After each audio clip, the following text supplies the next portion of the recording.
Hey there guys, and welcome back to another predictions video, and in today's video I'm going to be predicting the Takayama versus Lu fight. And so if you're new around here and you haven't yet subscribed, please do so. Like the video if you do indeed like the video, and let's get straight into it. So going into this fight, Takayama is 34-9 with 12 KOs, and Lu is 7-0 with 3 KOs.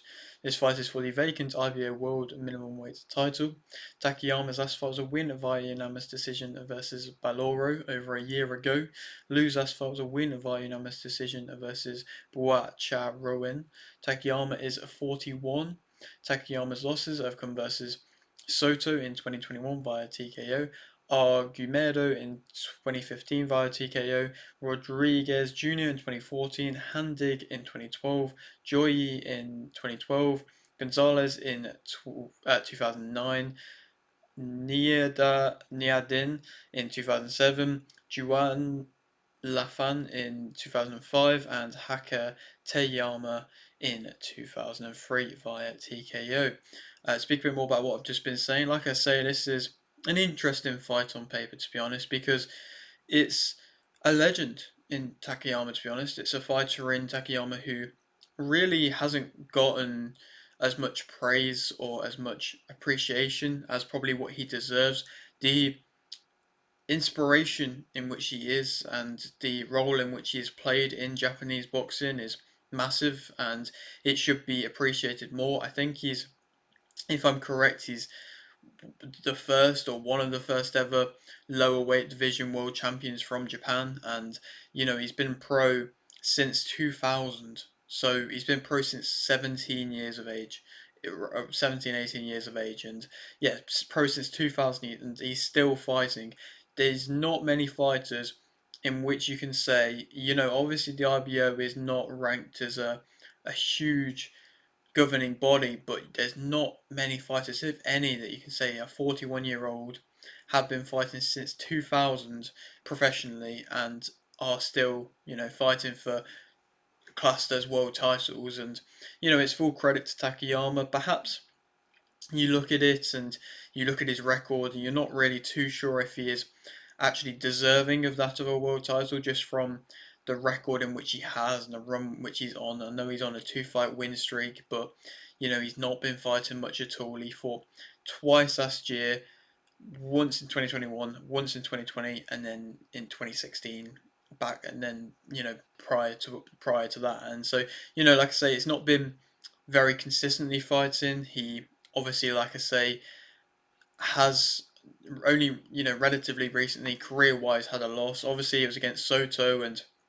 he was losing that fight, and perhaps he was, the referee thought that he looked weak and he looked like he wasn't wanting to be in there, and he looked like he was struggling to deal with the pace. But at the same time, he definitely looked like he could have carried on, and he probably should have been allowed to carry on, and everybody I think believes so.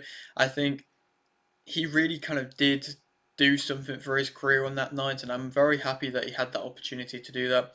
Even just what he was doing in the ring, the confident kind of twitching around, the little dances in the centre of the ring, and then what he did afterwards when the fight got called, where he was just shadowboxing in the centre of the ring, where because he still had that energy and he was still able to do so, and the ref shouldn't have stopped it.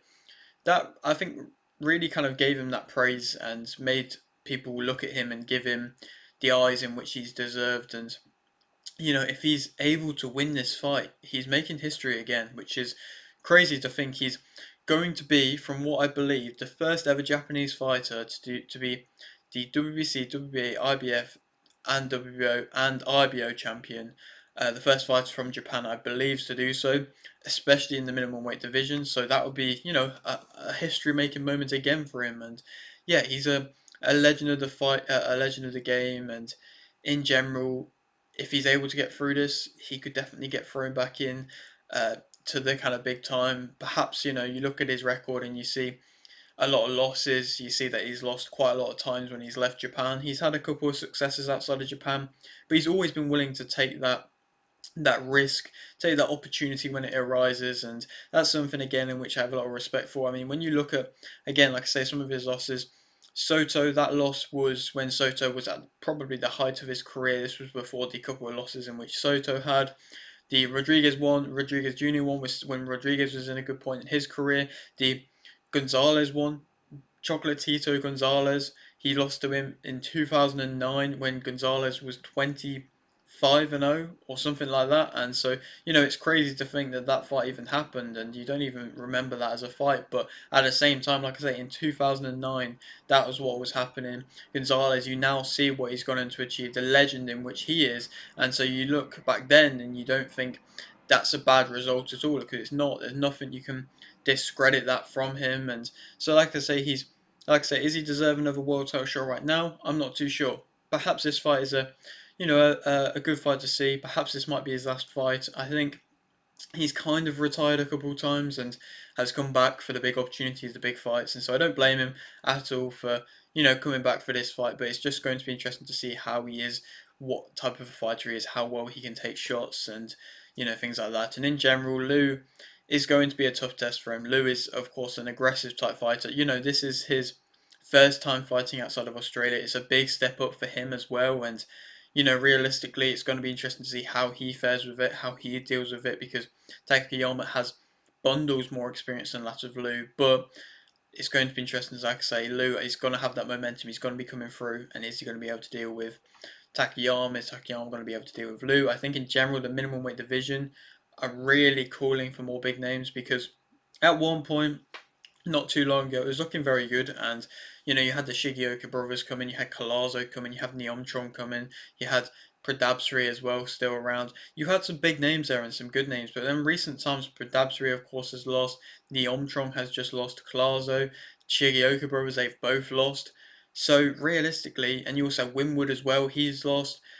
You have Collazo left as the kind of big name in the minimum weight division, and you also, had Jerusalem as another champion. He's lost to Collazo. So, like I said, there's not really many big names in this division, and this division is thriving for new kind of crop to come through. And I think somebody like a Lou, he's entertaining. I think his style is entertaining, and if he's able to come through something like a Takayama, I think that's a great test for him to be able to make a claim for himself and get himself into the world rankings. And then, with the way the division is at the moment, if he gets one win here, he could perhaps get thrown straight into a world title fight versus like a Collazo, because Collazo doesn't really have loads of options available to him. So we'll have to wait and see. Perhaps that might happen. And like I say, it's new, fresh blood in the division, and that's what I'd like to see. Hopefully, this fight puts him in the rankings afterwards. We'll have to wait and see if he is able to win, of course. If not, then Takayama should be put straight back in the rankings himself. In general, something that I did want to point out, Takayama is 5'2". Like I say, he's 41 years old, 5'2". He doesn't look as small as what Lou looks. I don't know if it's just the cameras or what. I don't actually know his actually official height. Lou looks very small.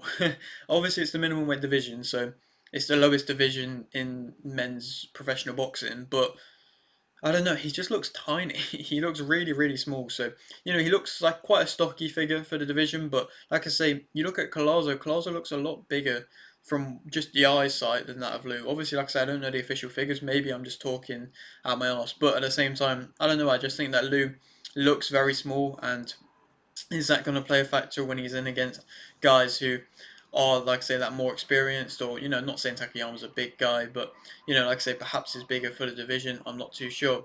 Takayama, as a fighter, though, he's light on his feet. That's been shown on multiple occasions. He is light on his feet, wanting to pick off different shots with the consistent jab, in which he's going to be kind of just pinging out over and over again. And his footwork is nice, and it's clean, typically on the eye. It's circling around quite a lot. He seemed to love the kind of bigger size of the ring when he fought Soto, and it was seemingly, like I say, it was hard to pin him down, and he was moving that much. He changed his levels well. I think both fighters go to the body very nicely, and that's something in which definitely will play a factor for this fight. He's tough. He's confident. Yeah, I think he's shown that he's still got that confidence about him. Perhaps it's the going into the fight with the knowledge of if he loses, he loses. If he wins, he wins. He's not really too kind of set out. It's not the end of the world if he loses for himself. So I think he's just going into fight confident. He's energetic. He can fight at a middle and in close range. He gives his all, and he fights at a high tempo as well. And that's going to be interesting to see, because Lou fights at a high tempo, but a bit more of a pressure type tempo. So who's going to be able to, deal with the faster pace? Negatives about him, I think it's going to be interesting to see how well he can take a shot. He did very well versus Soto to be able to take the shots in which he did and recover, because in the earlier rounds he took some big shots and he looked like he was struggling a bit. Is that gonna, still be a factor now? Lu, like I say, is that pressure fighter that's probably going to be trying to land big shots. How well can Takayama at this point in his career take them shots? We'll have to wait and see. He has his chin in the air quite a lot, and he is, like I say, dancing around with his chin in the air, quite a weak guard. He doesn't really land heavy himself that much anymore. It seems like he is a lot more weaker as a fighter now in general. His whole kind of his style, the way he throws punches, his whole demeanor does seem a bit weaker in general. He doesn't realistically make the necessary adjustments in my opinion. His balance can be, a bit of a problem because I think he is a bit too balanced on his feet sometimes. I think he wastes shots, like I say, it's a consistent jab, but he's definitely there to get countered, and when he does get countered, when he does slow down a little bit with his movement going into later rounds, in which he definitely does, he's definitely there to get countered and, like I say, wasting shots just to get countered with the faster hands of the opponent. His head's on the line quite a lot as well, making his opponents respect him. He doesn't really do. I think sometimes he doesn't really get the better of exchanges. He can come in close, lean in close, try and go for exchanges, but then he can just get outlanded, and like I say, the power can go with the opposition. He can't really get you off, and he can also walk onto shots himself at times as well. Lu, as a fighter, I think he moves well as well. Perhaps not as defensive minded as that of Takayama. Perhaps the movement isn't as good in that aspect, but the actual offensive movement, the pivots in which he's able to land, the angles in which he's able to work is impressive, and it's nice to see. He closed the distance well. I think he has to. Like I say, in my opinion, he looks like quite a small guy, but he is able to close the distance very well a lot of the time, and hasn't really had too much problem, like I say, having to close the distance. Is Takayama going to cause him more problems with his movement? We'll have to wait and see. He wants to fight at a high pace, like I said as well. He's a front foot pressure type fighter, different in that aspect to that of Takayama, who starts off a bit more defensive, then perhaps might go a bit more aggressive into later rounds. He has quite aggressive combinations. You can see that he's really trying to put his all into his shots. I don't think he's the most powerful of fighters, but I think he is aiming to be aggressive and front foot and confrontational in them combinations. He's got a high guard. He works angles well. He's got good body work. He's got good speed. He punches over the guard well, which is another thing in which you see fighters like a Nick Ball. I feel like I do see quite a similarity between the two of them, because you see a fighter like a Nick Ball. He's got that explosiveness. He's got that speed. He's got perhaps that more power in that aspect, but he has to punch over the guard like the smaller type of fighter. He has to be able to get in close. And Lou is seemingly able to do that, similarly to an extent, and it's nice to see. I would recommend you go and watch some like Lou if you haven't done so already, because like I say, I think he has got that entertaining type of style. He punches pretty much everywhere. Like I say, he pivots well, and his work rate is good, consistent as well. Obviously, he hasn't really had to deal with these kind of 12-round type fights yet, but so far so good in a work rate wise, a very high tempo. Is it going to be able to last? Negatives about him, I think obviously he has to get in. He hasn't really got too much of a jab or anything like that. Takayama has definitely got the better jab out of the two of them. I don't think, like I say, he's going to be able to keep him off with that jab, Takayama, but Lu has to get in. He squares up quite a lot. He throws a lot from the hip, and it just means that perhaps, sometimes he is there open to shots. I don't think Takayama's, like I say, going to be able to land anything too powerful, but he definitely does throw quite a lot from the hip. If somebody matches his kind of tempo, his style, his one to just trade, Takayama might do that at times, and it's going to be interesting to see how Lu deals with that, because I don't think anybody's been able to match him so far. But like I say, nobody's been able to do it so far. I've just seen, little bits at times when fighters have tried, and Lu's maybe backed off a little bit. He slows down, he leans in. The power he can generate, like I say, it doesn't seem like there is a crazy amount of power, even though it looks like he's putting his all into his shots. It doesn't look like he is actually able to generate a crazy amount of power. His head can be on the line quite a lot. Sometimes it's not bad, sometimes he's doing a bit of head movement, but quite often it's on the line. I think he can admire his work. I think he can chase you down, and therefore kind of not really cut off the ring too well in the process as well. And like I say, trying to force the fight, because he has to get in close. He is just, like I say, chasing you around. And Takayama, if he is able to use that movement, Lu is quite a fast starter. It's going to be a really interesting dynamic to see if Takayama's just going to be able to move around past Lu into the early rounds, and then later on into the fight to be able to kind of go into a bit of a dogfight. We'll have to wait and see. Lu is the favourite for this fight, and I think that Lu will win via TKO in round 6. Perhaps if this was a Takayama of a bit older, then he might have been able to deal with things better. He might have been able to take shots better. He might have been able to keep Lou off a little bit better. But I think he just, like I say, looks quite weak at the moment. I think he's going to get his movement over.